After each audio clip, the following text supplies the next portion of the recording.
রাজধানীর পাইকারি ও খুচরা বাজারগুলোতে প্রতিটি নিত্য প্রয়োজনীয় জিনিসপত্রের দাম বাড়ছে হু হু করে।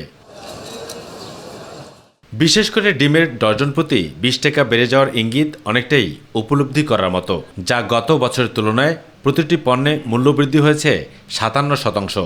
আর ভোজ্য তেলে কর ছাড় দিয়ে আবার তুলে নেওয়া হয়েছে।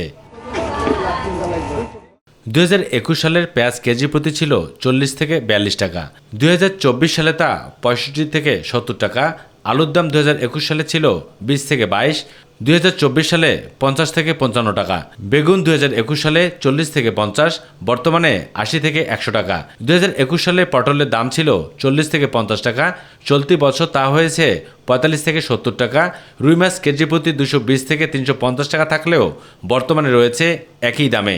পাঙ্গাস কেজি প্রতি ছিল ১২০ থেকে ১৪০, বর্তমানে ১৮০ থেকে ২৫০ টাকা। গরুর মাংস ২০২১ সালে ছিল ৫৮০ থেকে ৬০০ টাকা কেজি, বর্তমানে ৭৫০ থেকে ৮০০ টাকা বিক্রি হচ্ছে। সোনালী মুরগি ২১ সালে কেজি প্রতি ছিল ২৬০ থেকে ২৮০ টাকা, বর্তমানে ৩৮০ থেকে ৩৯০ টাকা।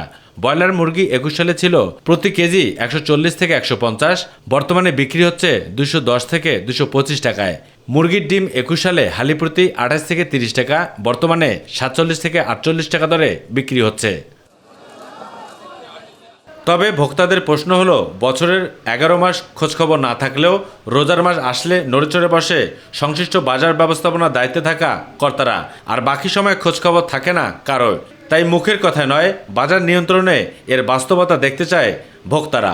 ২০২১ সালের থেকে ২৪ সাল পর্যন্ত যেন আসলো, জিনিসের দাম খালি বেড়েই চলছে। চলাটা কষ্ট, খাওয়াটা কষ্ট, ছেলে মেয়ে পালাটা কষ্ট, কোন দিকে যাব? বাজার দ্রব্যমূল্যের নিয়ন্ত্রণে নাই, তার ফলে আমরা সাধারণ মানুষ আমাদের ক্রয় ক্ষমতার বাইরে যাচ্ছে। সরকারি বলে এমন একটা সিস্টেম করা উচিত যে উৎপাদনকারী তার মাল সরাসরি আপনার ভোক্তার কাছে পৌঁছে দিতে পারে। বাজার মূল্যটা একটু নিয়ন্ত্রণে রাখতে পারতো, আমাদের মধ্যবিত্ত নিম্নবিত্তরা একটু আমরা কোনোভাবে চলতে পারতাম। সার্বিক এই পরিস্থিতিতে কিভাবে ব্যাখ্যা করছেন পাইকারি ও খুচরা ব্যবসায়ীরা? তবে অজুহাতের উত্তরটাও যেন আগেভাগে থেকে মুখস্থ করা। যেই জিনিসটা আমদানি বেশি হয় ওই জিনিসটার বাজার নিয়ন্ত্রণ থাকে, আর যেই পণ্যটার আমদানি কম হয় ওটা বাজারে শর্ট থাকে, ওটার দাম বেশি থাকে। বাজার পাইকারি বাজার মনে করেন ১ কেজি পিস রসুন কিনলে ধরেন ১৬০ টাকা কিনে, ১৬০ টাকা কিনলে ওদের সাথে আরও ৫টা ৭ টাকা খরচ আছে, এরা নিয়ে মনে করেন ১৮০-২০০ বেছে।